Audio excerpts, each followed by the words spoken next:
Pursue the passion. We travel the country and interview people, exposing you to the possibilities, one job at a time. Hey, this is Zach with Pursue the Passion, and I recently dislocated my shoulder, so in the spirit of being topical, Brett and I thought we'd interview an insurance agent. This week's interview is with Joy Estes. Now, Joy has built and rebuilt her business each time from scratch until it looked and felt exactly as she wanted. If there's one thing I've learned, it's that passion can get you into trouble sometimes, and when it does, you better have coverage.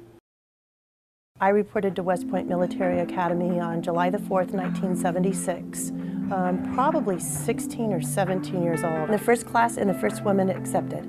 I came in kind of at the tidal wave of women being brought to the forefront. It was a phenomenal opportunity. I was very blessed to be in a time that I was.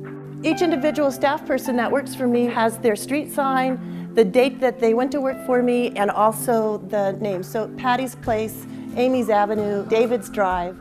I left West Point and immediately went to Northern Arizona University, and I got a degree. My father hired me as a staff person in his office. He had a heart attack and was out of the office for probably 6 or 8 months, of which I really became a good employee. Up until then, I sucked. When Dad got back, I was talking to him about my clients in my office, and everything was my.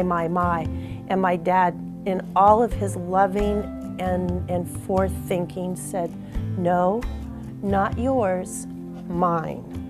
And I suggest that you go get your own. And I will support you any way I can to get that done."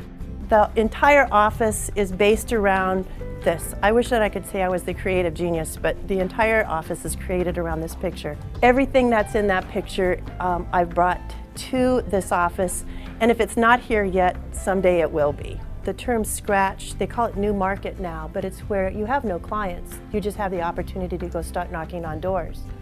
And so I started my career at 22. I was in Sedona for 4 years, and I met my husband.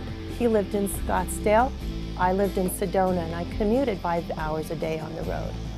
And I thought to myself, you know, if I would spend 5 hours knocking on doors again like I did the first time, I would be able to start a second agency. So I retired from State Farm as an agent in Sedona, and I started Scratch the second time. This is where most of my life takes place when I'm awake. Why wouldn't you want it to be your dream? I get to be the hero. You know, the doctor's going to tell you you've got it, you've got the problem. The attorney's going to tell you you've got the problem. Your banker's going to tell you you got the problem. I got the checkbook. I've got the answer.